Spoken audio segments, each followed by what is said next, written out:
मरते क्षणों में श्रीकांत पश्चाताप से भरा था। उसे देव के जीवन मृत्यु द्वंद्व पर सहमत होने का पश्चाताप था और इससे भी अधिक मंच पर पहले चढ़ने का। इसके लिए उसने अपनी जान की कीमत चुकाई। श्रीकांत को मारने के बाद देव उदासीन रहा। कोई भावनात्मक उतार चढ़ाव नहीं दिखा। जीवन मृत्यु युद्ध कभी एक की मृत्यु या दूसरे की जीवित रहने की बात नहीं है। यदि देव हार जाता और दया की याचना करता तो वह जानता था कि श्रीकांत कभी उसे न जाने देता और यहां तक कि उसे गंभीर रूप से यातना और अपमान करता। इसलिए देव ने बिल्कुल संकोच न किया और तीव्र और निर्णायक कार्य किया। श्रीकांत की मृत्यु पर स्टैंडों से उत्साही खुशी की चीखें फूटीं। सभी उत्साह से लाल चेहरों के साथ मयंक का नाम चिल्लाते। इसके विपरीत 3 मूल वरिष्ठ और राजकीय अकादमी के सदस्यों के चेहरे ठंडे थे और उनकी आंखें क्रोध और हत्या की मंशा से भरी देव को देख रही थीं। अगला कौन? देव ने अपनी लंबी तलवार राजकीय अकादमी छात्रों पर इशारा की और उसी समय थोड़े विचार से उसके भंडारण अंगूठी में आत्म पत्थर लगातार टूटे, शुद्ध आत्मिक ऊर्जा की धाराओं में बदलकर जो वह अपने शरीर में अवशोषित कर ले। चूंकि देव युद्ध कला अखाड़े पर चढ़ा, उसने मुश्किल से विश्राम किया है। उसने लगातार कई युद्ध लड़े हैं और उसकी आत्मिक ऊर्जा की खपत स्वाभाविक रूप से विशाल है। केवल उसके भंडारण अंगूठी में आत्म पत्थरों के कारण उसकी आत्मिक ऊर्जा समाप्त नहीं हुई। आत्म पत्थर न केवल लेन देन की मुद्रा है, बल्कि कठोरता के लिए भी उपयोग की जा सकती है। देव के पास वर्तमान में भंडारण अंगूठी में 20,000 से अधिक उच्च ग्रेड आत्म पत्थर हैं, इसलिए उसे आत्म पत्थरों की कमी की चिंता न है। हालांकि लगभग 20 युद्धों के बाद उसने अभी भी लगभग 3,000 आत्म पत्थर खर्च कर लिए हैं।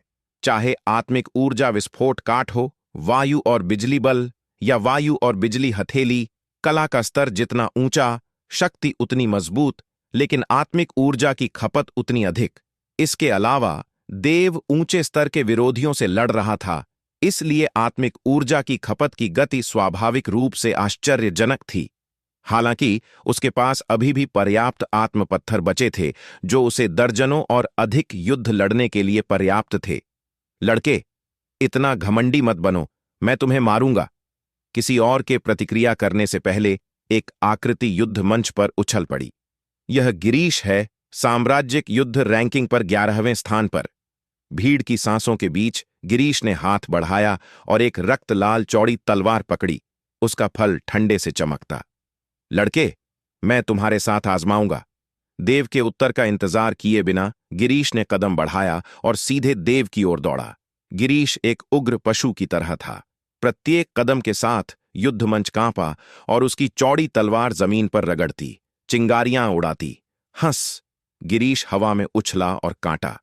तीक्ष्ण फल ज्योति 2 झांग लंबी वायु को भेदी और जहां भी गुजरी जैसे अंतरिक्ष खुद चीरा जा रहा हो, हल्का कंपन पैदा करती। धड़ाक! देव ने कलाई मोड़ी। तलवार आभा छोड़कर जो सीधे फल के किनारे से टकराई, एक साथ टूटकर। इस व्यक्ति की चाकू कला संभवतः मेरी तलवार कला से कम नहीं है। देव का मन थोड़ा हिला, लेकिन फिर भी वह विश्वास रखता था कि वह इसे हरा सकता है। मरो! गिरीश गरजा। उसका शरीर अग्नि ऊर्जा से फूटा। उसने अपनी चौड़ी तलवार अथक लहराई। जलती फल ज्योतियों की धाराएं छोड़कर जो वायु को चीरतीं, अपार दमन की भावना पैदा करतीं। देव ने तलवार खींचकर हमले का सामना किया, असंख्य तलवार ऊर्जाओं को छोड़कर फल के किनारे से मुकाबला करने के लिए। थक थक थक! एक क्षण में तलवार, ऊर्जा और फल ज्योति पूरे युद्ध मंच पर क्रॉस हो गईं, लगातार आगे पीछे चलतीं। ऊर्जा फूटती, अग्नि और बिजली की शक्तियां उलझीं और गूंजती ध्वनियां अनंत। ऊर्जा तरंगें फूटीं और बाहर फैलीं। स्टैंडों पर भीड़ चकाचौंध हो गई।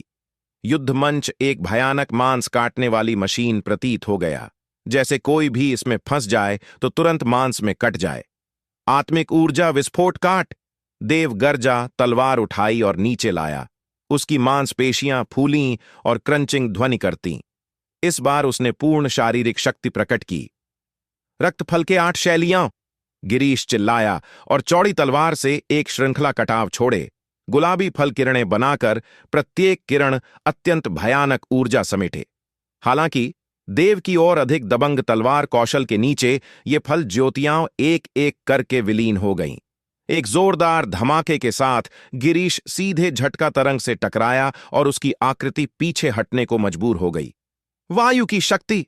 देव की आंखों में प्रकाश चमका और वह एक चमक में गिरीश के पीछे प्रकट हो गया। पीछे हत्या की मंशा महसूस करके गिरीश गर्जा और तलवार से पीछे काटा। हंस! फल चमका और देव के सिर पर प्रहार किया, लेकिन अगले पल यह उसके शरीर से गुजर गया। छाया! गिरीश की पुतलियां अचानक संकुचित हो गईं। उस पल एक हिमशीतल हत्या की मंशा ने उसे लॉक किया और एक भयानक बिजली आभा ने प्रहार किया, जिससे वह अनैच्छिक रूप से कंप गया। निर्णायक क्षण में गिरीश ने जल्दी से मुड़कर क्षैतिज रूप से तलवार काटी, सीधे देव के बाजू को काटकर। हालांकि इस बार चौड़ी तलवार फिर से उसके शरीर से गुजर गई। एक और छाया! गिरीश का चेहरा अचानक बदल गया। उसने इस प्रहार में सारी शक्ति डाली थी और जल्दबाजी में उसके पास हमला वापस लेने का समय न था। तुरंत ऊपर से एक भयानक वायु और बिजली आभा उतरी। धमाके! एक हाथ तुरंत गिरीशलिंग के सिर पर उतरा। एक क्षण में पूरा स्थान मृत्यु जैसी शांति में डूब गया। देव ने हवा को छुआ और युद्ध मंच के केंद्र में उतरा। गिरीश मूर्ति की तरह खड़ा था। अचानक उसने एक घूंट रक्त उगला। सातों छिद्रों से रक्त बहा। उसकी आंखें धुंधली हो गईं और वह स्पष्ट रूप से मृत था। ढम! वह सीधा गिर पड़ा। गिरीश मृत! यह साम्राज्यिक युद्ध रैंकिंग पर 11वें स्थान का विशेषज्ञ देव के हथेली प्रहार से आत्मटोपी टूटने से मौके पर मर गया। पूरे स्थान में पूर्ण शांति छा गई। एक पल बाद खुशी की गर्जना हुई, उत्साही चिल्लाहटें और गरजदार तालियां। स्टैंडों में भीड़ पूरी तरह से पागल हो गई। एक साथ खड़े होकर मुट्ठियां लहराते और मयंक का नाम चिल्लाते। छठ! 3 मूल वरिष्ठों द्वारा पकड़ी कुर्सियां तुरंत धूल में बदल गईं। 3 वरिष्ठ अचानक खड़े हो गए, मुट्ठियां कसीं, चेहरे अत्यंत उदास और आंखें ठंडी हत्या की मंशा से भरी देव को देख रही। यदि नियम न होते तो वे वास्तव में ऊपर चढ़कर देव को मौके पर मार देते। ध्यान दें कि श्रीकांत और गिरीश दोनों साम्राज्यिक युद्ध रैंकिंग पर शीर्ष 20 के अंदर हैं, असाधारण प्रतिभाओं वाले और अकादमी द्वारा बड़ी देखभाल से पाले गए, भविष्य में प्रतिष्ठित सूची में चढ़ने के भाग्यशाली। हालांकि अकादमी द्वारा इतने संसाधनों से कष्टपूर्वक पाली गई प्रतिभा देव द्वारा मार दी गई और सब कुछ एक क्षण में नष्ट हो गया। 3 वरिष्ठों की आंखें रक्त से लाल हो गईं और उनके हृदय रक्त बहा रहे थे। उल्लेख न करने को इससे पहले साम्राज्यिक युद्ध रैंकिंग पर कई विशेषज्ञ देव के हाथों मारे गए थे। ये राजकीय अकादमी की रीढ़ थे और अकादमी के भविष्य के स्तंभ। इसका सोचते हुए 3 वरिष्ठों की आंखों में हत्या की मंशा तेज हो गई। इस बीच राजकीय अकादमी के छात्र क्रोधित थे, उनका क्रोध आघात के साथ मिश्रित। उन्हें कभी उम्मीद न थी कि मयंक इतना शक्तिशाली है, यहां तक कि गिरीश भी उसका मुकाबला न कर सका, और वह इतना युवा दिखता है, वे पहले कभी उसके बारे में नहीं सुन चुके। हालांकि मयंक जो भी हो या कहां से आया हो, जो कोई भी राजकीय अकादमी का व्यक्ति मारने की हिम्मत करे, उसे मरना ही पड़ेगा। अब जब गिरीश मर चुका है, इसका मतलब है कि केवल साम्राज्यिक युद्ध रैंकिंग के शीर्ष 10 छात्र ही देव से लड़ सकते हैं, लेकिन वे भी जीत की गारंटी नहीं रखते। कौन जानता है मयंक के पास कोई अन्य चाल हो? कुल मिलाकर लगभग 20 साम्राज्यिक युद्ध रैंकिंग विशेषज्ञ मयंक के हाथों मारे गए। उनमें से कई ने अपने प्रतिद्वंद्वी को कम आंकने की गंभीर गलती की थी। अब सभी वास्तव में समझते हैं कि मयंक को बिल्कुल कम ना आंका जाए। इसलिए साम्राज्यिक युद्ध रैंकिंग के शीर्ष 10 में स्थान रखने वाले छात्र और निचले स्थान वाले आगे बढ़ने का इरादा न रखते। यदि मयंक के पास कोई बैकअप योजना हो तो वे गिरीश की तरह समाप्त हो सकते हैं। केवल यदि कोई उच्च स्थान वाला कार्य करे तो देव को मारने का बेहतर अवसर हो। सभी के अपने अपने विचार थे, लेकिन अंत में उनकी दृष्टियां एक ही व्यक्ति पर पड़ीं। मैं जाऊंगा। सभी द्वारा घुराए जा रहे युवक ने लाचार मुस्कान दी और युद्ध मंच पर उछल पड़ा। यह वास्तव में ऋषभ है, जो साम्राज्यिक युद्ध रैंकिंग पर 6ठे स्थान पर है। यह दिलचस्प होने वाला है। रिपोर्टों के अनुसार ऋषभ कई दिनों से बंदी में था और आत्म परिवर्तन राज्य के नवम स्तर के चरम तक पहुंच गया है। इसके अलावा उसकी पर्वत आभा भी बहुत मजबूत स्तर तक पहुंच चुकी है। क्या तुमने नोटिस किया कि मयंक ने अब 12 लगातार जीत हासिल कर ली है? यदि वह केवल एक और जीते तो वह प्रताप के रिकॉर्ड को बांध लेगा। हां, लेकिन यह कठिन है। आशभ की युद्ध क्षमता गिरीश और श्रीकांत से कहीं अधिक मजबूत है। यदि मयंक के पास छिपी शक्ति न हो तो मुझे डर है कि वह उसका मुकाबला न कर सके। चाहे कुछ भी हो, मैं अभी भी मयंक के उत्पाद खरीदूंगा और मयंक का समर्थन करूंगा। मैं भी मयंक का समर्थन करता हूं। स्टैंडों में महत्वपूर्ण संख्या वाले लोगों ने इस मुकाबले में मयंक की जीत पर दांव लगाया, शायद अंतर्ज्ञान से या शायद केवल इसलिए क्योंकि वे उसका समर्थन करना चाहते थे। आखिरकार मयंक ने शुरुआत से अब तक उन्हें इतने आश्चर्य दिए थे। पंकज, कृपया मुझे शिक्षित करें। युद्ध मंच पर पंकज ने थोड़ा झुककर अभिवादन किया। उसके होंठों पर हल्की मुस्कान खेल रही। जैसा नाम वैसा व्यक्ति। पंकज एक मजबूत व्यक्ति था, मांसपेशियां फूली हुईं, वास्तव में एक चलता हुआ पर्वत जैसा। उसके हाथ मोटे और भारी थे, जैसे दो लोहे के पंखे, लगभग चांग राव के 2 या 3 गुना आकार के। देव ने अभिवादन किया, लेकिन उसके चेहरे पर थोड़ी गंभीरता दिखी।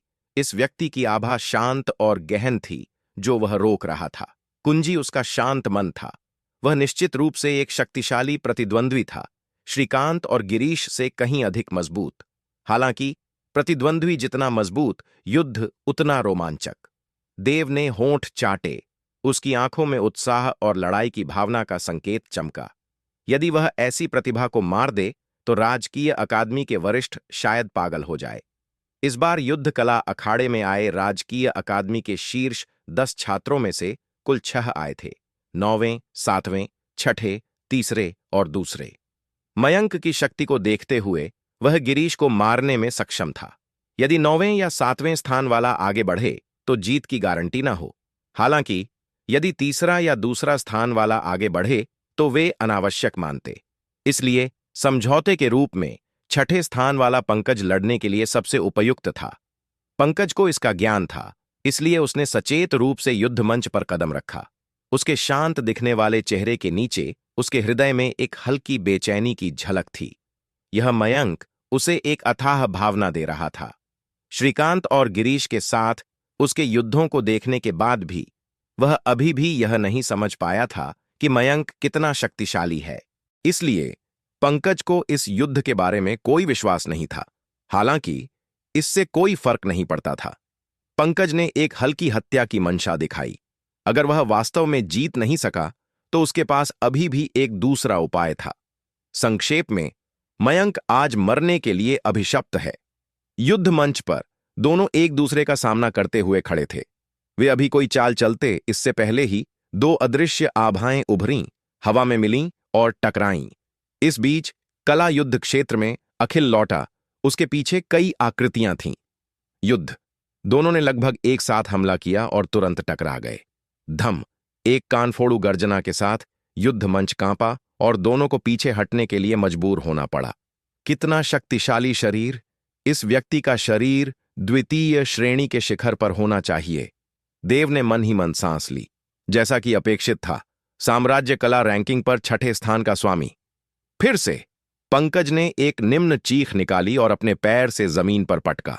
युद्ध मंच जोर से कांपा और फिर एक पहाड़ की तरह देव की ओर कुचलने लगा।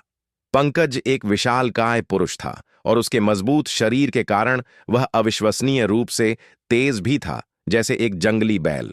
जहां भी वह जाता, हवा को दोनों ओर धकेल दिया जाता और निचोड़ दिया जाता। पंकज ने 10 झांग की दूरी तुरंत तय की। देव के सामने प्रकट हो गया। उसकी आभा अचानक फूटी और उसने अपने हाथ उठाए, अपनी हथेलियों में एक विचित्र शक्ति इकट्ठा की। पतन पर्वत हथेली! पंकज ने गर्जना की। उसका हाथ कांपा और तुरंत एक श्रृंखला की शक्तिशाली और भारी हथेली के निशान फूट पड़े।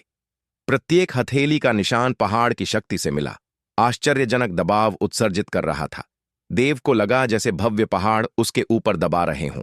यह अधिक संतोषजनक है। आध्यात्मिक ऊर्जा विस्फोट कटाव। देव का युद्ध उत्साह उछला और तलवार के तेज गति से उसने एक चौंकाने वाला तलवार ऊर्जा विस्फोट छोड़ा। धम। तलवार ऊर्जा हिंसक थी, सीधे 3 पहाड़ी चोटियों को तोड़ दिया। एक कानफोड़ू गर्जना के साथ ऊर्जा फूटी और स्थान कांपा। वायु और वज्र हथेली।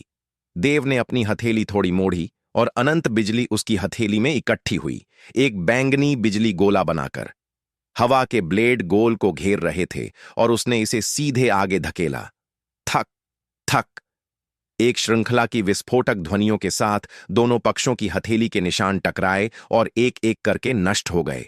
सदमे की लहरें बाहर फैलीं, सभी दिशाओं में झाड़ू लगाती हुईं, जिससे पूरा युद्ध मंच कांपने लगा जैसे फटने वाला हो।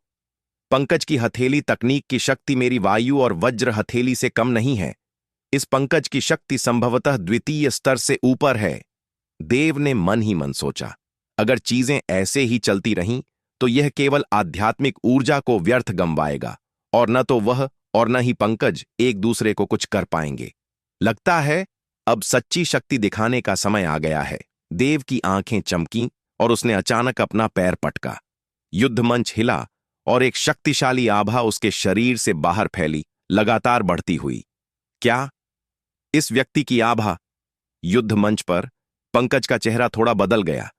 उसने अपेक्षा नहीं की थी कि देव ने अपनी आभा को दबाया हुआ था और अब ही इसे मुक्त किया। धम धम। जैसे जैसे उसकी आभा बढ़ती गई, यह देव के चारों ओर की हवा को उफान और सीटी बजाने पर मजबूर कर दिया। एक क्षण बाद देव ने अपना पैर पटका और चारों ओर की आभा तुरंत नष्ट हो गई। उसका कृष्ण स्तर भी प्रारंभिक चरण से 7वें स्तर के शिखर पर पहुंच गया। बुरा नहीं, 7वें स्तर का शिखर। चूंकि यह 2 स्तरों के बीच का युद्ध था, देव ने अपने शब्दों का पालन किया और स्वाभाविक रूप से अपनी पूरी कृषि को मुक्त नहीं किया। वास्तव में उसकी सच्ची युद्ध शक्ति अभी भी बहुत दबाई हुई थी।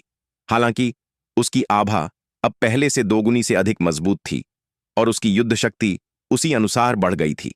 इस क्षण पंकज का चेहरा अत्यंत गंभीर था।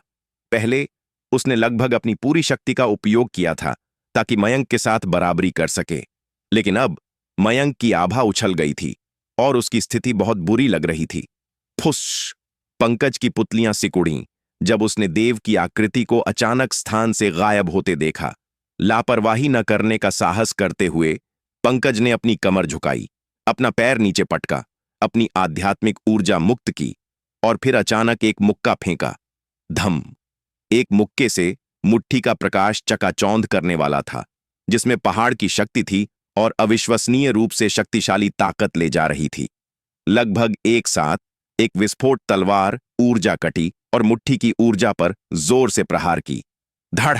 यह केवल आधा सांस चला, फिर मुट्ठी की ऊर्जा टूट गई, लेकिन तेज तलवार ऊर्जा की बची हुई शक्ति कम न हुई जब वह पंकज की ओर कटी। क्या?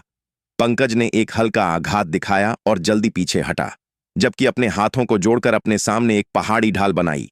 धा! तलवार ऊर्जा ने ढाल पर प्रहार किया, जिससे एक छोटा दरार आ गया। फिर दरारें फैलीं और एक खट के साथ ढाल टूट गई। इस क्षण पंकज पहले ही पीछे हट चुका था, लेकिन सांस लेने से पहले ही देव अचानक उसके पीछे प्रकट हो गया और वह वायु और वज्र मुहर मुक्त की जो उसने जमा की थी।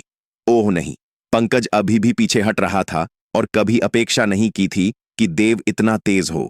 वह समय पर मजबूत हमला न जुटा सका, इसलिए उसे जल्दबाजी में पीछे की ओर एक हथेली पटकनी पड़ी। धम! पतन पर्वत हथेली वायु और वज्र हथेली से मिली। एक कानफोड़ू गर्जना के साथ 2 हथेली शक्तियां टकराईं। हालांकि पंकज का हथेली निशान तुरंत चूर चूर हो गया, जबकि वायु और वज्र हथेली निशान अवरोध रहित गति से आगे बढ़ा, पंकज की ओर धड़कता हुआ। उन्हें रोकें! पंकज ने गर्जना की।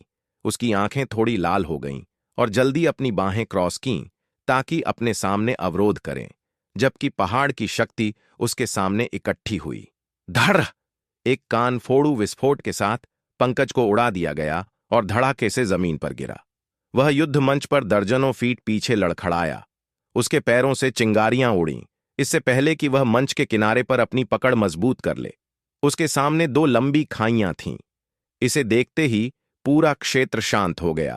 हर कोई युद्ध मंच की ओर तीव्र नजरों से घूर रहा, सांस लेने की हिम्मत न कर रहा। राजकीय अकादमी के सदस्यों ने भौहें चढ़ाईं, सोचते हुए कि क्या पंकज भी हार जाएगा। तीन बुजुर्गों की आंखें चमकीं और अस्पष्ट था कि वे क्या सोच रहे थे। पंकज, जो युद्ध मंच के किनारे पर भारी सांस ले रहा था, ऊपर देखा और देव को तलवार हाथ में लिए ठंडी हत्या की आभा उत्सर्जित करते हुए अपनी ओर आते देखा। लगता है यही एकमात्र विकल्प बचा है। हालांकि यह कुछ हद तक लज्जाजनक है, लेकिन यह अकादमी के लिए है। पंकज का चेहरा थोड़ा काला हो गया और उसने निम्न स्वर में कहा। अचानक उसके आंखों में एक दृढ़ और पागल चमक फूटी। तुरंत उसके बाद पंकज ने अपनी हथेली फैलाई और एक गोली प्रकट हुई, जिसे उसने सीधे निगल लिया। एक क्षण में एक शक्तिशाली और प्रभुत्वपूर्ण आभा उसके शरीर से बाहर फैली, पूरे युद्धमंच को घेर लिया। एक झलक में हवा की धाराएं उफान मारने लगीं और हवा गरजने लगी, जैसे एक भयानक तूफान उतरने वाला हो।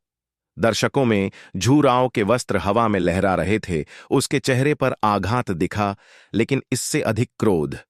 क्या पंकज में कोई लज्जा नहीं है? वह वास्तव में गोलियां ले ली। उसे प्रतियोगिता से अयोग्य घोषित किया जाना चाहिए। हां, उसे अयोग्य घोषित करें। पंकज ने नियम तोड़े हैं। साम्राज्य कला रैंकिंग पर 6ठे स्थान का क्या बकवास स्वामी है वह। पता चला कि वह बस एक और नीच व्यक्ति है जो अपने लक्ष्यों को प्राप्त करने के लिए कुछ भी करेगा। सभी खड़े हो गए, क्रोधित, मांग करते हुए कि पंकज को प्रतियोगिता से अयोग्य घोषित किया जाए। एक क्षण में पूरा कला युद्ध क्षेत्र अराजकता में उतर गया। हालांकि दर्शकों में निर्णायक कान न देते। इस कला युद्ध क्षेत्र के पीछे लोहित परिवार खड़ा था, साथ ही राजकीय अकादमी के कई मुख्य बुजुर्ग। वह बोलने की हिम्मत न कर सका और केवल अनदेखा करने का नाटक कर सका। युद्ध मंच पर पंकज की आभा अपने शिखर पर पहुंच गई थी, अविश्वसनीय रूप से मजबूत हो गई अपनी वर्तमान युद्ध शक्ति से। यहां तक कि 3 शिखर 9वें स्तर के आध्यात्मिक परिवर्तन क्षेत्र के कृषकों को भी उसका मुकाबला न कर पाएंगे। पंकज की आभा उछली, उसके लंबे बाल जंगली उड़ रहे थे और वह एक भयानक जानवर जैसा लग रहा था। उसका पूरा शरीर फिर से फूल गया था और वह देव को ठंडे नजरों से घूर रहा था, उसकी हत्या की मंशा लगभग मूर्त। उसने अपनी मुट्ठी इतनी जोर से कसी कि वह चटकने लगी, जैसे हवा ही कुचली जा रही हो, जो पंकज की शक्ति कितनी भयानक है इसका प्रमाण दे रही थी। मयंक, मैं मानता हूं कि तुम वास्तव में बहुत मजबूत हो। 2 स्तर ऊपर होने के बावजूद मुझे इस बिंदु तक धकेलने में सक्षम होना, मैं अपनी हीनता पर लज्जित हूं। वास्तव में मैं हार गया हूं, हालांकि तुम फिर भी मरोगे, पंकज ने ठंडे स्वर में कहा, उसकी हत्या की मंशा बढ़ती हुई। उसने अपना पैर पटका और एक राक्षसी जानवर जैसी गर्जना निकाली। उसका चेहरा पागलपन से भरा था जब वह देव की ओर दौड़ा। पंकज के उन्माद के दौरान उसके आंखों, नाक और कानों से रक्त रिसने लगा, स्पष्ट रूप से अमृत की साइड इफेक्ट। क्या तुम निश्चित हो कि तुम मुझे मार सकते हो? देव शांतिपूर्वक अपनी जगह पर खड़ा रहा। उसकी आंखें चमकीं। चूंकि दूसरे पक्ष ने पहले ही नियम तोड़े थे और मुझे मारने के लिए गोलियां लेने को तैयार थे, तो मुझे अब विनम्र होने की कोई आवश्यकता नहीं। देव की भौहें सिकुड़ीं और उसकी आध्यात्मिक ऊर्जा उछली। अचानक 2 अवरुद्ध नाड़ी बिंदुओं की ओर टकराई। धम!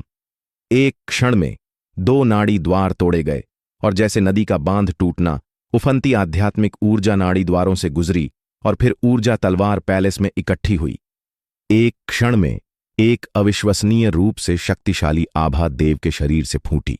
एक क्षण के लिए ऐसा लगा जैसे आध्यात्मिक ऊर्जा तूफान उसके चारों ओर घूम रहा हो, गरजती हवाओं के साथ सभी दिशाओं में झाड़ू लगाती और पूरा युद्ध मंच बार बार कांपा। क्या यह? एक क्षण में दर्शकों में सभी खड़े हो गए। उनकी आंखें आश्चर्य से चौड़ी हो गईं। राजकीय अकादमी के सदस्य इतने आहत हुए कि उनकी आंखें लगभग अंगों से बाहर निकल आईं। उनका आघात शब्दों से परे था। 3 मुख्य बुजुर्गों की पुतलियां सिकुड़ीं और उनसे एक ठंडी आभा उत्सर्जित हुई। धड़! एक कान फोड़ू गर्जना के साथ एक शक्तिशाली आभा उसके पैरों के नीचे से बाहर फैली, स्थान को कांपने और लहराने पर मजबूर कर दिया। एक क्षण में देव सभी बंधनों से मुक्त अपने शरीर में ऊर्जा का उफान महसूस किया, अपनी आध्यात्मिक परिवर्तन क्षेत्र के 9वें स्तर की कृषि प्रकट करते हुए। यह कैसे संभव है? पंकज, जो देव की ओर दौड़ रहा था, आहत हो गया। वह मूल रूप से सोचता था कि देव की कृषि स्तर अधिकतम आध्यात्मिक परिवर्तन क्षेत्र के 7वें स्तर का शिखर था और गोली लेने के बाद वह निश्चित रूप से उसे मार सकेगा। हालांकि उसने कभी अपेक्षा नहीं की थी कि देव ने अपनी कृषि को 2 क्षेत्रों द्वारा दबाया था। अब जब उसकी कृषि पूरी तरह मुक्त हो गई है, कल्पना करना कठिन है कि उसकी युद्ध शक्ति कितनी बढ़ जाएगी। स्थिति लगातार बदल रही थी और सभी को अपना हृदय धड़कता महसूस हो रहा था जब वे युद्ध मंच की ओर तीव्र नजरों से घूर रहे थे। तो क्या? पंकज ने अचानक गर्जना की, शायद खुद पर, लेकिन दूसरों पर भी। देव की आभा केवल आध्यात्मिक परिवर्तन क्षेत्र के 9वें स्तर के प्रारंभिक चरण पर थी, जबकि वह आध्यात्मिक परिवर्तन क्षेत्र के 9वें स्तर के शिखर पर था। देव शायद उसका मुकाबला न कर पाए। उसे मारो, तुम्हें उसे मारना ही होगा। पंकज की आंखें पागलपन से भरी थीं।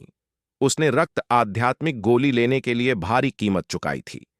अगर वह देव को न मार सका तो सभी प्रयास व्यर्थ हो जाएंगे। देव को मरना ही होगा। पतन पर्वत हथेली।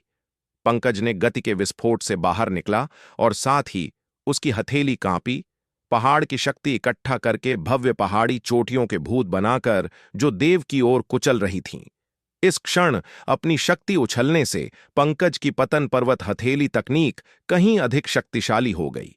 पहाड़ी भूत पहले से कई गुना बड़ा था, एक उलटे पहाड़ जैसा भयानक दबाव ले जा रहा था। जहां भी वह गुजरता हवा को संपीड़ित कर देता और एक आंधी उठा देता। मैं तुम्हें एक योग्य प्रतिद्वंद्वी के रूप में सम्मान करता था, लेकिन अब तुम वास्तव में मरने योग्य हो। देव का चेहरा ठंडा था, उसकी आंखों में हत्या की मंशा की एक झलक चमकी और पैर पटककर उसकी आकृति बाहर निकली। वायु और वज्र हथेली, देव ने चिल्लाया। चूंकि प्रतिद्वंद्वी हथेली तकनीकों में कुशल है, तो मैं अपनी हथेली तकनीकों से उनकी हथेली तकनीकों को तोड़ूंगा। एक क्षण में वायु और वज्र की शक्ति मिली और शक्तिशाली आध्यात्मिक ऊर्जा के संलयन के तहत यह एक भयानक बैंगनी बिजली गोला बन गई। बिजली गोले के चारों ओर चटक रही थी और हवा के ब्लेड गरज रहे थे, इसे अविश्वसनीय रूप से शक्तिशाली बनाते। जाओ! देव ने अचानक दोनों हथेलियां आगे धकेलीं। धम!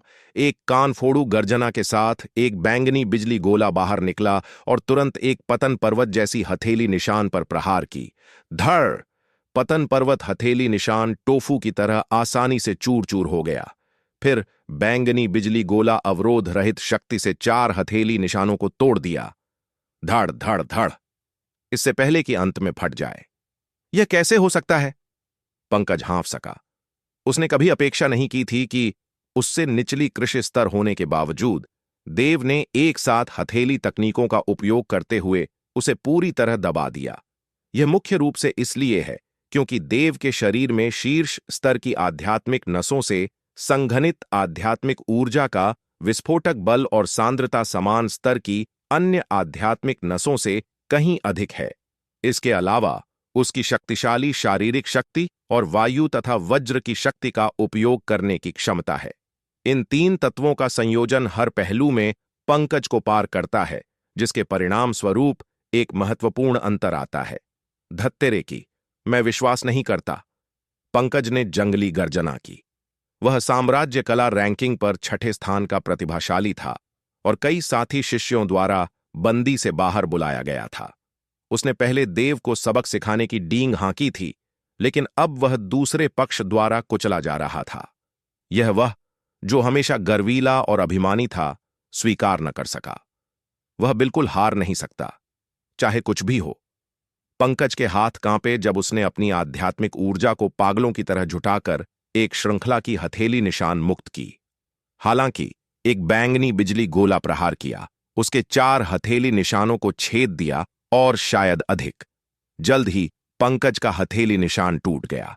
एक जोरदार धड़ के साथ पंकज को बैंगनी बिजली गोले की बाद की झटके से उड़ा दिया गया। उसका शरीर दर्जनों फीट पीछे हटा और उसके मुंह के कोने से रक्त की एक बूंद रिसी। फुस! अचानक एक आकृति उसके पीछे प्रकट हुई और फिर एक भयानक बिजली की आभा ने उसे घेर लिया। पंकज का चेहरा भयानक रूप से बदल गया। गंभीर रूप से घायल, उसने बचने की कोशिश की, लेकिन बहुत देर हो चुकी थी। भयानक हथेली निशान उसे प्रहार करने वाला था। धम! अचानक एक शक्तिशाली ऊर्जा विस्फोट बाहर निकला और तुरंत पंकज के पीछे प्रकट हो गया। धड़! देव का चेहरा बदल गया, लेकिन हमला रोकना बहुत देर हो चुका था। वायु और वज्र हथेली निशान ऊर्जा पर प्रहार की और फिर फटा। देव के आश्चर्य के लिए सीमिंगली साधारण ऊर्जा में अत्यंत भयानक ऊर्जा थी। हिंसक सदमे की लहर ने उसके ऊपर कार्य किया, जिससे उसका शरीर जोर से कांपा और उसके आंतरिक अंग उथल पुथल हो गए। धड़! देव तेजी से पीछे हटा, उसकी लंबी तलवार जमीन में पटक दी। उसके सामने चिंगारियों की एक पंक्ति निकली और वह दर्जनों फीट दूर खड़ा हो गया। युद्ध मंच के किनारे पर उसके मुंह के कोने से रक्त की एक बूंद रिस रही। ऊपर देखते हुए उसने देखा कि एक दुबला पतला बूढ़ा आदमी काले वस्त्रों में पंकज के बगल में खड़ा था। उसके चेहरे पर हत्या की मंशा भरी हुई। वरिष्ठ सुखवीर! वरिष्ठ सुखवीर! उसके बगल में बूढ़े को देखते ही पंकज आश्चर्यचकित दिखा और झुकने वाला था, जब काले वस्त्रों वाले बूढ़े ने धीरे से उसके कंधे पर थपकी दी, फिर एक कदम आगे बढ़ाया। उसकी नजर ठंडे ढंग से देव पर टिकी।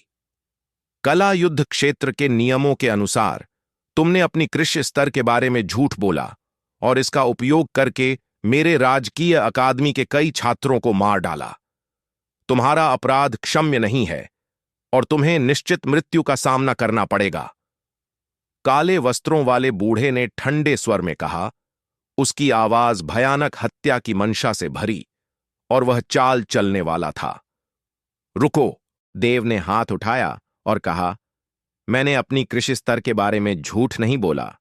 इससे पहले मैंने अपनी 2 नाड़ियों को सील किया और अपनी कृषि स्तर को कम किया। मेरी कृषि स्तर वास्तव में आध्यात्मिक परिवर्तन क्षेत्र का 7वां स्तर है, अन्यथा कर्मचारी ने इसे क्यों नहीं पकड़ा? इसके अलावा पंकज ही था जिसने पहले निषिद्ध दवाएं लीं, मुझे मारने की मंशा रखते हुए। मैंने केवल अपनी कृषि प्रकट की ताकि मजबूरी में प्रतिकार कर सकूं। मैंने कौन सा अपराध किया है? यह सुनते ही दर्शकों में भीड़ ने अचानक समझा और सिर हिलाए। हालांकि देव ने अपनी कृषि स्तर को छिपाया था, लेकिन मंच पर युद्ध के दौरान वह वास्तव में आध्यात्मिक परिवर्तन क्षेत्र के 7वें स्तर पर था और नियम नहीं तोड़े थे। इसके विपरीत राजकीय अकादमी के छात्र, जिनकी कृषि आध्यात्मिक परिवर्तन क्षेत्र के 8वें या यहां तक कि 9वें स्तर पर थीं, देव को हरा न सके। वे बस कौशल में हीन थे। इसके अलावा स्पष्ट था कि पंकज ने गोलियां लेकर नियम तोड़े थे, फिर भी यह बूढ़ा केवल देव की कृषि स्तर का जिक्र कर रहा था, स्पष्ट रूप से दोहरी मापदंड दिखा रहा था। खड़े हो जाओ! यह बूढ़ा पंकज की रक्षा के लिए हस्तक्षेप कर रहा था, कला युद्ध को बाधित कर रहा था और नियम तोड़ रहा था। हालांकि क्षेत्र अंततः लोहित परिवार द्वारा नियंत्रित था और यह बूढ़ा राजकीय अकादमी का मुख्य बुजुर्ग था, जिसकी गहन आध्यात्मिक क्षेत्र की कृष्य थी। हालांकि दर्शक देव के पक्ष में थे, कोई उसके लिए बोलने की हिम्मत न कर सका। वरिष्ठ सुखवीर स्पष्ट रूप से इस बात से अवगत था और देव की कमजोर स्थिति के कारण जानबूझकर उसे धमका रहा था। तुम कौन हो? मेरे राजकीय अकादमी के छात्रों से खुद की तुलना करने की हिम्मत कैसे की? वरिष्ठ सुखवीर ने ठंडे स्वर में कहा। संक्षेप में, तुमने मेरे राजकीय अकादमी के इतने सारे छात्रों को मार डाला, जो मृत्युदंड है, और तुम्हें मरना ही होगा। पूरा कमरा मृत्यु जैसी शांति में उतर गया, जैसे सभी भय से जम गए हों। कई लोग देव की ओर चिंता से देख रहे थे, उसके लिए आक्रोश महसूस कर रहे। स्पष्ट था कि यह वरिष्ठ सुखवीर कला के नियमों का पालन करने का इरादा न रखता था और व्यक्तिगत रूप से देव को समाप्त करने का कारण ढूंढना चाहता था, जो वास्तव में अत्याचारी और निरंकुश था। चाहे देव कितना भी मजबूत हो, वह निश्चित रूप से गहन आध्यात्मिक क्षेत्र के किसी का मुकाबला न कर पाए। अब देव खतरे में था। कई लोग देव की ओर पछतावे से देख रहे थे। हालांकि देव की प्रतिभा और शक्ति निश्चित रूप से राजकीय अकादमी के उन तथाकथित प्रतिभाशाली लोगों को बहुत पीछे छोड़ सकती थी, लेकिन वह अंततः बस एक व्यक्ति था, एक प्रतिभा जो पूरी तरह परिपक्व न हुई हो, पूर्ण शक्ति के सामने अभी भी बहुत तुच्छ है। हालांकि अगर देव इतना घमंडी न होता, कला युद्ध क्षेत्र में राजकीय अकादमी के कई प्रतिभाशाली लोगों को न मारता और राजकीय अकादमी को भारी हानि न पहुंचाता, तो राजकीय अकादमी के उच्च अधिकारी व्यक्तिगत रूप से उसके खिलाफ कार्रवाई न करते। अंततः यहां तक कि एक प्रतिभाशाली को पूरी तरह परिपक्व होने से पहले बहुत अधिक उच्च प्रोफाइल न होना चाहिए, अन्यथा वे युवावस्था में ही मर सकते हैं। जब कई लोग सोच रहे थे कि देव पीछे हटने और राजकीय अकादमी के बुजुर्गों से अपनी जान बख्शने की याचना करने वाला है, तो पीछे से एक ठंडी आवाज आई। मैंने कभी कल्पना नहीं की थी कि राजकीय अकादमी के सभी छात्र ऐसे हैं। कायर और मृत्यु से डरने का तो एक बात है, लेकिन जब वे जीत न सकें तो वे अपने बुजुर्गों को बदला लेने भेज देते हैं। वे पूरी तरह लज्जाहीन हैं। देव ने ठंडा हंसते हुए कहा, अगर यह बात बाहर फैल गई तो इस कला युद्ध क्षेत्र में राजकीय अकादमी के किसी पर हमला करने की कौन हिम्मत करेगा। वे बाद में प्रतिशोध से बचने के लिए हार मान लें। इन शब्दों ने राजकीय अकादमी के छात्रों को शर्म से लाल कर दिया। फिर भी वे इनका खंडन करने में असमर्थ थे। ऐसे समय में ठोस कार्रवाई से अधिक आकर्षक कुछ नहीं होता। हालांकि देव की भयानक युद्ध शक्ति देखने के बाद राजकीय अकादमी के किसी सदस्य ने मंच पर आकर उसके साथ लड़ने की हिम्मत न की। यहां तक कि विवान और कपीश जानते थे कि वे देव के मुकाबले नहीं हैं और मंच पर जाना केवल अपमान लाएगा। अनुचित! वरिष्ठ सुखवीर की फटकार स्पष्ट रूप से बाहरी दबाव का उपयोग करके उसे चेतावनी देने के लिए थी। यह संकेत देते हुए कि अगर देव ने उस पर हमला किया तो राजकीय कला युद्ध क्षेत्र को प्रतिष्ठा की हानि होगी। हालांकि अगर उसने मयंक को न मारा तो वह निश्चिंत न रह सका, क्योंकि मयंक बहुत राक्षसी था, प्रताप से भी अधिक। सबसे भयानक यह था कि इस व्यक्ति ने पहले ही उसके राजकीय अकादमी से दुश्मनी कर ली थी। अगर उसने उसे जाने दिया तो वह भविष्य में राजकीय अकादमी के लिए बड़ा खतरा पैदा कर सकता था। वरिष्ठ सुखवीर की आंखें अनिश्चितता से चमकीं, जैसे वह लाभ हानि तौल रहा हो। देव युद्ध मंच पर खड़ा था, ऐसा लग रहा जैसे वह चट्टान की तरह स्थिर हो, लेकिन वास्तव में उसके अंदर काफी घबराहट थी। गहन आध्यात्मिक क्षेत्र के बारे में देव निश्चित रूप से अपनी वर्तमान कृषि स्तर से उनका मुकाबला न कर पाए। हालांकि वह अनिश्चित था कि क्या वह एक या दो चालें भी सहन कर पाएगा। हालांकि वह बिल्कुल इसे आजमाना नहीं चाहता था। हालांकि उसने प्रताप को हराया था, जो गहन आध्यात्मिक क्षेत्र में प्रवेश कर चुका था। लेकिन प्रताप ने उस समय गहन आध्यात्मिक क्षेत्र में जल्दबाजी में प्रवेश किया था और गहन आध्यात्मिक क्षेत्र की शक्ति का नियंत्रण अभी भी अपरिपक्व था और वह एक सच्चे गहन आध्यात्मिक क्षेत्र स्तर एक से तुलना न कर सके। अब यह सब इस बात पर निर्भर करता है कि क्या बूढ़ा पूरे कला युद्ध क्षेत्र की प्रतिष्ठा बर्बाद करने की कीमत चुकाने को तैयार है ताकि उसे मार सके। अगर ऐसा है तो उसे मृत्यु तक लड़ना होगा। निश्चित रूप से यह संभव है कि बूढ़ा उसे जाने दे। अपनी जान और मृत्यु दूसरे के हाथों में होने का भाव देव को बहुत असहज बना रहा था। अगर उसके पास पर्याप्त शक्ति होती तो वरिष्ठ सुखवीर को मारने से क्या फर्क पड़ता। दुर्भाग्य से वह अभी तक गहन आध्यात्मिक क्षेत्र में नहीं पहुंचा था। उसे अपनी शक्ति बढ़ानी है। केवल गहन आध्यात्मिक क्षेत्र तक पहुंचकर ही कोई वास्तव में मजबूत लोगों की पंक्ति में प्रवेश कर सकता है और तारा साम्राज्य के शीर्ष विशेषज्ञों में शामिल हो सकता है। तभी उसके पास वास्तव में खुद की रक्षा करने की क्षमता होगी। वरिष्ठ सुखवीर विचारपूर्ण दिखा, फिर उसकी आंखें सिकुड़ीं जैसे उसने कुछ सोचा हो और उसके होठों पर एक मुस्कान आ गई। मैंने सोचा, और यह सत्य है, कि मेरे राजकीय अकादमी ने पहले गलती की। हालांकि युवा नायक लिन ने भी अपनी कृषि स्तर छिपाई, तो इसे बराबर मान लें। ठीक है, चलो। यह सुनते ही देव को राहत का एहसास हुआ। राजकीय अकादमी के सदस्यों ने हालांकि भौहें चढ़ाईं और दांत पीसे जब वे देव की ओर देख रहे थे, स्पष्ट रूप से हार मानने को अनिच्छुक। वरिष्ठ सुखवीर, क्यों? जैसे ही विवान बोलने वाला था, उसने वरिष्ठ सुखवीर को थोड़ा हाथ उठाते देखा और फिर अन्य दो बुजुर्गों के साथ चले गए। बेबस, विवान और अन्य छात्रों को भी जाना पड़ा। जैसे ही राजकीय अकादमी के छात्र चले गए, दर्शकों में भीड़ ने राहत की सांस ली, देव के लिए भाग्यशाली महसूस करते हुए। हालांकि देव ने भौहें चढ़ाईं, किसी कारण से महसूस करते हुए कि चीजें इतनी आसानी से समाप्त न होंगी। इसके साथ देव की कला प्रतियोगिता समाप्त हो गई। उसके पास और लड़ने की कोई इच्छा न थी, इसलिए वह जल्दी युद्ध मंच से उतरा, अपना पुरस्कार प्राप्त किया और कला युद्ध क्षेत्र छोड़ दिया। पुरस्कार में कई 100 उच्च ग्रेड आध्यात्मिक पत्थर थे, लेकिन देव को परवाह न थी। महत्वपूर्ण यह था कि उसने राजकीय अकादमी के कई प्रतिभाशाली विशेषज्ञों को मारा था, जिससे उन्हें महत्वपूर्ण हानि हुई और कीमत चुकानी पड़ी। संभवतः अब से मयंक का नाम पूरे राजधानी में फैल जाएगा और राजकीय अकादमी के कई प्रतिभाशाली विशेषज्ञों को मारने का उसका कारनामा भी व्यापक रूप से जाना जाएगा। हालांकि किसी ने अनुमान न लगाया होगा कि मयंक वास्तव में देव था। क्षेत्र छोड़ने से पहले देव ने जानबूझकर अपना चेहरा और शरीर छिपाया और फिर क्षेत्र छोड़ दिया। जल्द ही देव एक गली में पहुंच गया और एक जगह की ओर जा रहा था जब फुस फुस हवा टूटने की आवाज गूंजी और फिर उसने देखा कि दो आकृतियां गली के आगे और पीछे खड़ी थीं। साथ ही देव को लगा जैसे पूरी गली एक अदृश्य बल से घिरी हो, जैसे बाहरी दुनिया से कटी हुई हो। अवरोध! देव ने भौहें चढ़ाईं। नकाब के नीचे अपनी आंखों में गंभीरता की एक झलक चमकी। मयंक, तुमने मेरे राजकीय अकादमी के इतने सारे लोगों को मारा। क्या तुम वास्तव में सोचते हो कि मैं तुम्हें जाने दूंगा? हाँ, तुम बहुत भोले हो। आगे काले वस्त्रों वाले एक बूढ़े ने ठंडा हंसते हुए कहा।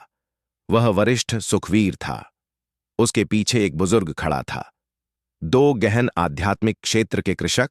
राजकीय अकादमी वास्तव में मेरा बहुत सम्मान करता है। देव के होंठों पर एक कपटी मुस्कान चढ़ गई। वह जानता था कि राजकीय अकादमी की प्रकृति को देखते हुए वे इसे इतनी आसानी से न जाने देंगे। हालांकि वह समझ न सका कि उन्होंने उसे कैसे खोज लिया जब उसने पहले ही अपना चेहरा ढक लिया था। क्या तुम सोच रहे हो कि मैंने तुम्हें कैसे ढूंढा? यह सरल है। हर कला योद्धा की आध्यात्मिक ऊर्जा का एक अद्वितीय कंपन होता है। गहन आध्यात्मिक क्षेत्र स्पष्ट रूप से इस कंपन को पकड़ सकता है। जाने से पहले मैंने तुम्हारी आध्यात्मिक ऊर्जा का कंपन याद कर लिया और फिर कला युद्ध क्षेत्र के बाहर छिप गया और तब तक इंतजार किया जब तक तुम प्रकट न हो। वरिष्ठ सुखवीर ने उदासीनता से कहा। उसकी धुंधली आंखों में हत्या की चमक चमकी। इस तरह तुम जानते हुए मरोगे। मयंक, क्या तुम खुद अपनी जान ले लोगे या मैं तुम्हारे लिए करूं? देव ने धीरे से अपनी मुट्ठियां कसीं। उसका चेहरा अत्यंत गंभीर। अगर यहां केवल एक गहन आध्यात्मिक क्षेत्र का कृषक होता तो शायद उसके पास अभी भी थोड़ी आशा होती और भागने का मौका मिल जाता अगर भाग्य से। लेकिन अब दो गहन आध्यात्मिक क्षेत्र के कृषकों के साथ उसके पास बिल्कुल कोई आशा न थी। हालांकि भले ही कोई आशा न हो, वह निराश न हो सकता। भले ही मर जाए, वह मृत्यु तक लड़ेगा। देव की आभा धीरे धीरे बढ़ते महसूस करते हुए वरिष्ठ सुखवीर मुस्कुराया। बच्चे, लगता है तुम अभी भी जिद्दी प्रतिरोध करने का इरादा रखते हो। बहुत अच्छा, मैं तुम्हें दिखाता हूं कि निराशा क्या है। धड़! देव ने अपना पैर पटका और उसकी आभा उछली, सभी दिशाओं में जंगली घूमती। हालांकि जब वह दोनों ओर की दीवारों से टकराया तो ऐसा लगा जैसे अदृश्य ऊर्जा की दीवार से टकराया हो, जिससे बाहरी ओर तरंगें फैलीं। अवरोध का उद्देश्य इस स्थान को बाहरी दुनिया से अलग करना है, ताकि वरिष्ठ सुखवीर देव को चुपचाप मार सके और देव की मृत्यु पर कोई न जान सके कि उसने किया। उसने देव को कला युद्ध क्षेत्र में जाने दिया भी इसी उद्देश्य से। जब तक देव क्षेत्र छोड़ दे, वह बिना किसी संकोच के प्रहार कर सकता। इस क्षण देव ने बिल्कुल संकोच न किया और सीधे अपनी आभा को सीमा तक धकेला, मृत्यु तक लड़ने का इरादा रखते हुए। मुट्ठी कसते हुए आध्यात्मिक भक्षण तलवार उसके हाथ में थी। देव चमका और तुरंत वरिष्ठ सुखवीर की ओर दौड़ा। ऐसी शक्तिशाली आभा, मुझे डर है कि आध्यात्मिक परिवर्तन क्षेत्र के 9वें स्तर के शिखर भी तुलना न कर सके। तुमने वायु की शक्ति भी समझ ली है। कोई आश्चर्य नहीं कि वे छात्र तुम्हारे मुकाबले न थे। तुम वास्तव में एक राक्षसी प्रतिभा हो। दुर्भाग्य से तुम मेरे राजकीय अकादमी द्वारा उपयोग नहीं किए जा सकते, इसलिए गायब हो जाओ। वरिष्ठ सुखवीर का चेहरा हत्या की मंशा से भरा और उसकी आभा तुरंत फूटी, अविश्वसनीय रूप से शक्तिशाली आभा फैलाती हुई जिससे पूरा स्थान कांपा। गहन आध्यात्मिक क्षेत्र में प्रवेश करने के बाद ऊर्जा तलवार पैलेस के अंदर की आध्यात्मिक ऊर्जा की बूंदों में परिवर्तित हो जाती है। प्रत्येक आध्यात्मिक ऊर्जा की बूंद अत्यंत भयानक शक्ति मुक्त कर सकती है, जो परिवर्तन आध्यात्मिक क्षेत्र से कहीं अधिक मजबूत है। वास्तव में गति के मामले में ही देव वरिष्ठ सुखवीर से किसी तरह कमतर न था। वास्तव में उसने दो प्रकार की गतियां समझ ली थीं जो इस संबंध में उसे लाभ देती हैं। हालांकि दोनों के बीच कृष्ण स्तर का अंतर बहुत बड़ा था। हालांकि देव आध्यात्मिक परिवर्तन क्षेत्र के 9वें स्तर पर था और वरिष्ठ सुखवीर गहन आध्यात्मिक क्षेत्र के प्रथम स्तर पर, उनके बीच का अंतर केवल एक क्षेत्र था। हालांकि परिणाम पूरी तरह अलग था। वरिष्ठ सुखवीर का आध्यात्मिक ऊर्जा विस्फोट बहुत मजबूत था और वह इससे देव को पूरी तरह कुचल सकता था। पूर्ण शक्ति के सामने देव की गति में लाभ बिल्कुल प्रदर्शित न हो सका।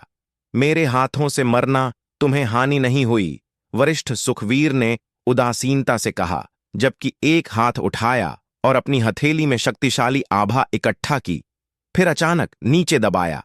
धम! एक भयानक सदमे की लहर घूमी, जहां भी गुजरी स्थान को जोर से कांपने पर मजबूर कर दिया। एक भयानक आभा उफनकर देव की ओर तूफान की तरह घूमी। देव आगे दौड़ा, तलवार हाथ में। आध्यात्मिक ऊर्जा जंगली ढंग से ब्लेड पर इकट्ठी और फिर जोर से आगे कटी। आध्यात्मिक ऊर्जा विस्फोट कटाव। इस तलवार प्रहार से देव ने अपनी पूरी शक्ति मुक्त की, इसे वायु और वज्र की शक्ति से भर दिया। तीसरे ग्रेड की शारीरिक शक्ति के साथ संयोजित इसे अत्यंत भयानक प्रहार बनाते।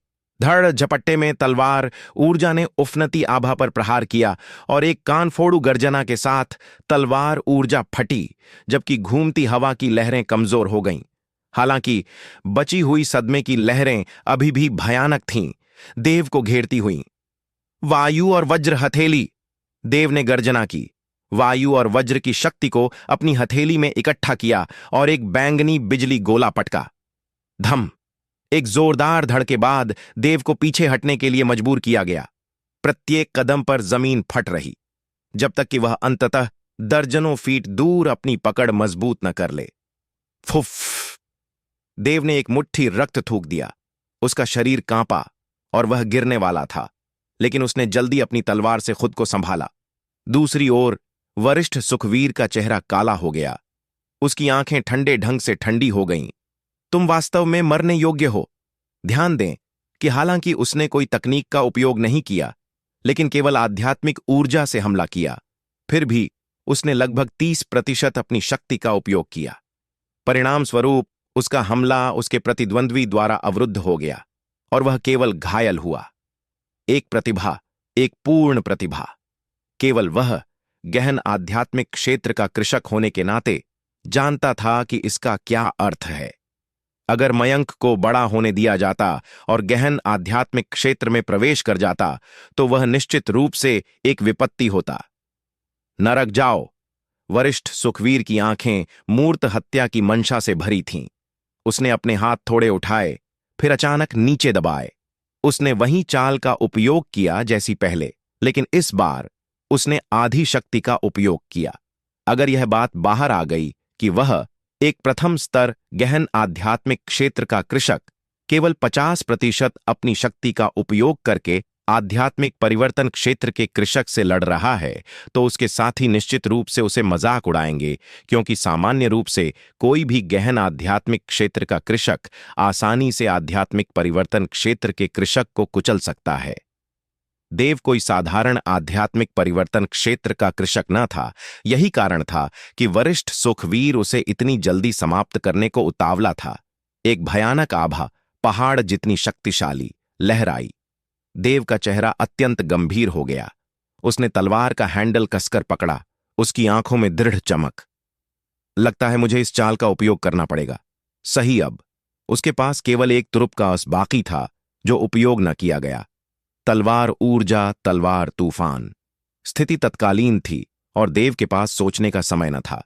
जैसे ही वह चाल चलने वाला था, गली के ऊपर का अवरोध अचानक धड़ से तोड़ दिया गया। धड़! गली के ऊपर का अवरोध अचानक खटखटाया गया। फुस फुस! एक क्षण में 3 आकृतियां देव के सामने प्रकट हो गईं। 2 सफेद वस्त्रों वाले बुजुर्गों के सफेद बाल और दाढ़ी थी, तीखी आंखें और शांत अटल उपस्थिति। स्पष्ट था कि वे सभी गहन आध्यात्मिक क्षेत्र के विशेषज्ञ हैं। 2 बुजुर्गों के बीच एक युवक खड़ा था, जिसका चेहरा सुंदर और शरीर मजबूत था। जब देव ने युवक को देखा, वह थोड़ा चौंका। उसने उसे अखिल के रूप में पहचाना। यह अखिल का साम्राज्य गुप्त क्षेत्र में प्रकट होना था, जिसने उसे और अक्षता की जान बचाई थी, और वह कभी न भूलेगा। निश्चित रूप से देव ने इस क्षण अपनी आकृति बदल ली थी, इसलिए अखिल निश्चित रूप से उसे पहचान न सका। इसलिए देव आश्चर्यचकित था कि अखिल यहां क्यों था। अखिल! युवक को देखते ही वरिष्ठ सुखवीर और दूसरे बुजुर्ग ने भौहें चढ़ाईं। वरिष्ठ सुखवीर ने पूछा, युवा स्वामी अखिल, आप यहां क्यों हैं? त्यागी परिवार के सबसे बड़े पुत्र और जनरल के पुत्र के रूप में अखिल की स्थिति और स्थान वरिष्ठ सुखवीर को युवा स्वामी कहने लायक थी। हालांकि राजकीय अकादमी और राज परिवार वर्षों से शक्ति संघर्ष में लिप्त हैं, लेकिन बुनियादी शिष्टाचार अभी भी आवश्यक है। अखिल निर्बाध रहा, देव की ओर एक नजर डाली, फिर वरिष्ठ सुखवीर की ओर देखा और शांतिपूर्वक कहा, मैं इस व्यक्ति की रक्षा करूंगा। यह सुनते ही वरिष्ठ सुखवीर की भौहें सिकुड़ीं और चेहरा काला हो गया। युवा स्वामी अखिल, यह मामला आपके या त्यागी परिवार से संबंधित नहीं लगता। कृपया हस्तक्षेप न करें। इस व्यक्ति ने कला युद्ध क्षेत्र में हमें धोखा दिया, मेरे राजकीय अकादमी के कई प्रतिभाशाली व्यक्तियों को मार डाला। ये वे प्रतिभाएं थीं जिन्हें अकादमी ने असंख्य संसाधनों और प्रयासों से पाला था। मैं इस बच्चे को कैसे जाने दे सकता हूं? बिल्कुल सही, युवा स्वामी अखिल। यह मेरे राजकीय अकादमी का निजी मामला है। कृपया हस्तक्षेप न करें, अन्यथा अगर लड़ाई छिड़ गई तो आप मुश्किल में पड़ जाएंगे। दूसरे बुजुर्ग ने ठंडे स्वर में कहा, उसके स्वर में धमकी। अखिल ने हाथ हिलाया और देव की ओर इशारा किया, कहते हुए, यह व्यक्ति मेरे त्यागी परिवार का अतिथि है। आप यहां हैं या नहीं, यह मेरा मामला नहीं है। क्या? एक अतिथि सलाहकार? वरिष्ठ सुखवीर और उसके साथी ने भौहें चढ़ाईं। देव भी एक क्षण के लिए चौंका, लेकिन फिर उसकी आंखें चमकीं, जैसे उसने कुछ समझ लिया हो, और उसके होठों पर हल्की मुस्कान आ गई। युवा स्वामी, क्या आप मजाक कर रहे हैं? यह व्यक्ति मयंक नाम का है। उसने कला युद्ध क्षेत्र में मेरे राजकीय अकादमी के कई युवाओं को मारा। वह आपके त्यागी परिवार का अतिथि बुजुर्ग कैसे बन गया? वरिष्ठ सुखवीर ने ठंडा हंसते हुए कहा। देव के अभी के भाव से वह जानता था कि अखिल झूठ गढ़ रहा था। क्या? बस उससे पूछ लो और तुम्हें पता चल जाएगा। फिर अखिल ने देव की ओर देखा और कहा, भाई देव, क्या आप 2 महीने पहले मेरे हवेली में अतिथि बुजुर्ग के पद के लिए आवेदन करने नहीं आए थे? मुझे याद है कि मैंने व्यक्तिगत रूप से आपको प्राप्त किया था। आज आप कला युद्ध क्षेत्र जाना चाहते थे और मुझे इसके बारे में बताया भी। क्या आपको याद है? मुझे याद है, निश्चित रूप से मुझे याद है, युवा स्वामी अखिल।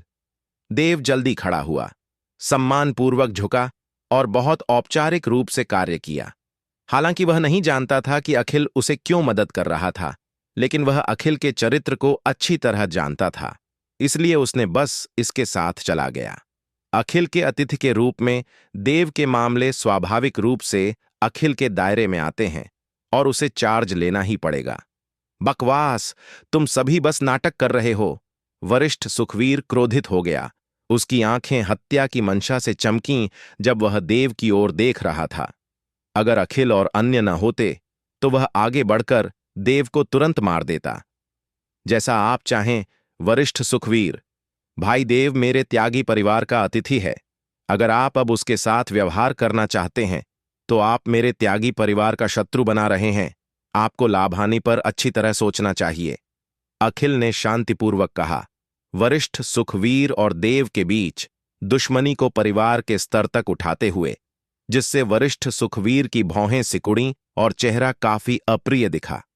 हालांकि वरिष्ठ सुखवीर जानता था कि अखिल और देव नाटक कर रहे थे, लेकिन उसके पास कुछ करने को न था। स्पष्ट था कि अखिल देव की रक्षा करने की कोशिश कर रहा था, और अगर वह देव को नुकसान पहुंचाने पर अड़ा रहा तो एक भयंकर लड़ाई अपरिहार्य थी। अगर वे देव को मार सकें तो वरिष्ठ सुखवीर को अखिल को अपमानित करने से कोई आपत्ति न होती, लेकिन मुख्य बिंदु यह है कि अखिल के बगल में दो व्यक्ति त्यागी परिवार के बुजुर्ग हैं और गहन आध्यात्मिक क्षेत्र के विशेषज्ञ। वह यह भी महसूस कर सकता था कि उनमें से एक गहन आध्यात्मिक क्षेत्र के तृतीय स्तर पर था, और भले ही वह और दूसरा बुजुर्ग मिलकर लड़ें, वे उसे हरा न सकेंगे। थोड़ा सोचने के बाद वरिष्ठ सुखवीर ने दूसरे बुजुर्ग से चर्चा की और छोड़ने का फैसला किया। चूंकि हम जीत न सकते तो छोड़ना ही पड़ेगा। मूल रूप से दोनों गहन आध्यात्मिक क्षेत्र के प्रथम स्तर के विशेषज्ञ थे। वे सोचते थे कि देव पर संयुक्त हमला अचूक होगा, और वरिष्ठ सुखवीर को यह भी लगा कि वे अतिशयोक्ति कर रहे थे। हालांकि अखिल और उसके समूह अचानक कहीं से प्रकट हो गए। उनकी संयुक्त शक्ति अपर्याप्त साबित हुई और उन्हें अप्रत्याशित मोड़ को स्वीकार करना पड़ा।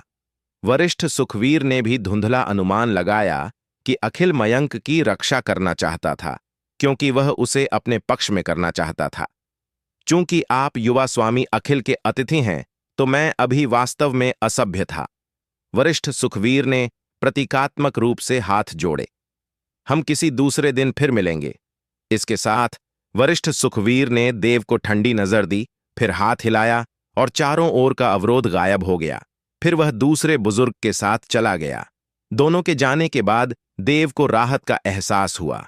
उसने अखिल और अन्य दो की ओर देखा, हाथ जोड़े अभिवादन किया और कहा, सभी का धन्यवाद मुझे बचाने के लिए। मैं गहराई से आभारी हूं। कृपा की कोई बात नहीं। अखिल ने हल्की मुस्कान के साथ झुकाव लौटाया, और उसके बगल में दो बुजुर्गों ने भी थोड़ा सिर हिलाया। उनकी आंखें प्रशंसा से भरी जब वे देव की ओर देख रहे थे। दोनों देव और वरिष्ठ सुखवीर ने अभी की भयंकर लड़ाई देखी थी। केवल आध्यात्मिक परिवर्तन क्षेत्र की कृषि से गहन आध्यात्मिक क्षेत्र के विशेषज्ञ के हमले को सहना और केवल मामूली चोटें लगना। प्रतिभा के मामले में संभवतः पूरे तारा साम्राज्य में कोई और न हो जो उसका मुकाबला कर सके। इसीलिए अखिल की तरह दो पुरुष भी उसे भर्ती करने पर विचार कर रहे थे। ऐसी प्रतिभा अगर त्यागी परिवार में शामिल हो जाए तो निश्चित रूप से भविष्य में त्यागी परिवार को बड़ी मदद देगी। विशेष रूप से अखिल और अन्य देख सकते थे कि मयंक को राजकीय अकादमी से निश्चित रूप से दुश्मनी है, अन्यथा वह कला युद्ध क्षेत्र में इतना निर्दयी न होता, और यहां तक कि जीवन मृत्यु युद्ध का प्रस्ताव न रखता। त्यागी परिवार और राजकीय अकादमी के बीच लंबे समय से संघर्ष और विवाद हैं। वे मानते हैं कि अगर दुश्मन एक मित्र है तो दुश्मन एक मित्र है, और वे आश्वस्त हैं कि मयंक उनके निमंत्रण को अस्वीकार न करेगा। भाई देव, आप बहुत दयालु हैं, अखिल ने हल्की मुस्कान के साथ कहा। मुझे आश्चर्य है, क्या आपने अभी जो कहा वह गंभीर था? देव मुस्कुराया, स्वाभाविक रूप से जानते हुए कि अखिल किसका जिक्र कर रहा था। वह यह भी अच्छी तरह जानता था कि अखिल ने लोगों को उसे बचाने के लिए लाने का कारण संभवतः कला युद्ध क्षेत्र में देव की शक्ति और प्रतिभा को पसंद करना था। त्यागी परिवार 8 महान परिवारों में तीसरे स्थान पर है। वे शक्तिशाली हैं, कई प्रतिभाशाली लोग हैं और जनरलों का परिवार है। उनकी अच्छी प्रतिष्ठा भी है। परिवार में अतिथि सलाहकार बनना देव के लिए बहुत लाभदायक होगा, इसलिए वह स्वाभाविक रूप से अधिक नहीं मांग सकता। निश्चित रूप से, देव ने सिर हिलाया और मित्रवत मुस्कुराया, लेकिन उसके हृदय में वह सोच रहा था कि अगर अखिल को उसकी सच्ची पहचान पता चल जाए तो वह कैसे प्रतिक्रिया देगा। हालांकि वह अभी बाहर आने की योजना न रखता। वह पवित्र भूमि खुलने पर राजकीय अकादमी को एक बड़ा आश्चर्य देना चाहता है। अखिल ने एक कमर टोकन निकाला और देव को सौंप दिया। भाई देव, यह मेरी त्यागी हवेली का टोकन है। इस टोकन के साथ आप स्वतंत्र रूप से मेरे त्यागी परिवार में आ जा सकते हैं। अगर भविष्य में आपको कुछ चाहिए तो आप त्यागी हवेली आकर मुझे ढूंढ सकते हैं। धन्यवाद भाई अखिल। देव ने मुस्कान और झुकाव के साथ टोकन स्वीकार किया। तो फिर भाई देव, हम किसी दिन फिर मिलेंगे। ठीक है, फिर मिलेंगे। इसके बाद अखिल और अन्य चले गए और देव भी चला गया। जाने के बाद देव ने अपने शरीर की सभी नाड़ियों को सील कर दिया ताकि उसकी आध्यात्मिक ऊर्जा नष्ट न हो। कहीं वरिष्ठ सुखवीर और अन्य उसकी आध्यात्मिक ऊर्जा के कंपन को महसूस कर उसे निपटाने न आ जाएं। मैंने यादृच्छिक रूप से एक अतिथिगृह चुना और वहां एक रात रुका। इसके बाद देव ने राजधानी शहर नहीं छोड़ा, बल्कि एक स्थान पर गया जिसे स्वर्ण जेड जुआघर कहा जाता है। देव के आश्चर्य के लिए कला युद्ध क्षेत्र की खबर रातों रात फैल गई। एक युवक जिसका नाम मयंक है अचानक प्रकट हुआ और कला युद्ध क्षेत्र में राजकीय अकादमी के कई प्रतिभाओं को हराया। उसने यहां तक कि एक साथ 5 या अधिक प्रतिद्वंद्वियों को हराया, राजकीय अकादमी के बुजुर्गों को हस्तक्षेप करने के लिए मजबूर कर दिया। मयंक की पहचान के बारे में कई विभिन्न राय हैं। कुछ तो यह भी मानते हैं कि वह देव का छोटा भाई है, जो देव की हत्या राजकीय अकादमी द्वारा होने तक एकांत में रह रहा था। तभी वह कला युद्ध क्षेत्र में प्रकट हुआ ताकि राजकीय अकादमी के छात्रों को मार सके और देव का बदला ले सके। देव ने बस सिर हिलाया और मुस्कुराया, कहा कि सत्य समय आने पर प्रकट हो जाएगा। स्वर्ण जेड जुआघर निजी कक्ष के अंदर देव एक लकड़ी की कुर्सी पर बैठा था। थोड़ी देर बाद एक गंजा आदमी अंदर आया। वह स्वर्ण जेड जुआघर का मालिक था। सर, आप यहां क्या लाए हैं? मैंने गंजे आदमी से पूछा। देव ने खांसा और कहा, मैं किसी के प्रतिनिधित्व में कुछ चीजें लेने आया हूं। किसी के प्रतिनिधित्व में? गंजा आदमी भ्रमित दिखा। कृपया बताएं सर, किसने आपको यह सौंपा है? देव। नाम सुनते ही गंजा आदमी रुक गया, फिर उसका भाव विचित्र हो गया। सर, क्या आपको नहीं पता, हाल ही में देव एक रहस्यमयी लोगों के समूह द्वारा हत्या कर दी गई और पहले ही मर चुका है। निश्चित रूप से मुझे पता है। इससे पहले उसने मुझे यहां कुछ चीजें लेने को कहा था। भयानक पक्षी पत्थर और बर्फ ज्वाला घास। कृपया बताएं, आपका देव से क्या संबंध है? मैं उसका छोटा भाई हूं, मयंक। देव ने अपनी आंखें खोलीं और कहा कि वह भी लोगों के बीच फैली अफवाहों से प्रभावित था, इसलिए उसने बस यह झूठ गढ़ लिया। फिलहाल वह अपनी पहचान प्रकट नहीं करना चाहता था। तो आप कल लड़ाई क्षेत्र में थे? हां, मैं ही हूं। अब आप चीजें मुझे सौंप सकते हैं। देव ने हाथ बढ़ाया, कुछ अधीर होकर। ठीक है, ठीक है, मैं तुरंत लाता हूं। गंजा आदमी ने जल्दबाजी से कहा कि लिन यी के कला युद्ध क्षेत्र में कारनामों को सुनने के बाद वह जानता था कि लिन यी एक निर्दयी व्यक्ति है और स्वाभाविक रूप से उसे अपमानित करने की हिम्मत न करे। जल्द ही उसने वस्तुएं ला दीं। मूल रूप से देव की मृत्यु की खबर सुनने के बाद गंजा आदमी के पास 10,000 तलवार अकादमी को वस्तुएं भेजने का कोई इरादा न था, लेकिन अप्रत्याशित रूप से उसका छोटा भाई उन्हें मांगने आ गया। 2 वस्तुओं को प्राप्त करने के बाद देव ने सिर हिलाया और कहा, ठीक है, अलविदा। स्वर्ण जेड जुआघर छोड़ने के बाद देव ने आध्यात्मिक गोली पैवेलियन पर कुछ चीजें खरीदी और फिर राजधानी शहर छोड़ दिया। वह 100 मील दूर एक पर्वत श्रृंखला पर पहुंच गया। उन्होंने एक एकांत स्थान ढूंढा और 2 वस्तुओं को निकाला। भयानक पक्षी पत्थर, बर्फ ज्वाला घास और आध्यात्मिक गोली पैवेलियन से खरीदी गई अन्य सामग्रियों के साथ आध्यात्मिक भक्षण तकनीक के चतुर्थ स्तर की कृष्य के लिए सामग्रियां अब पूरी हैं।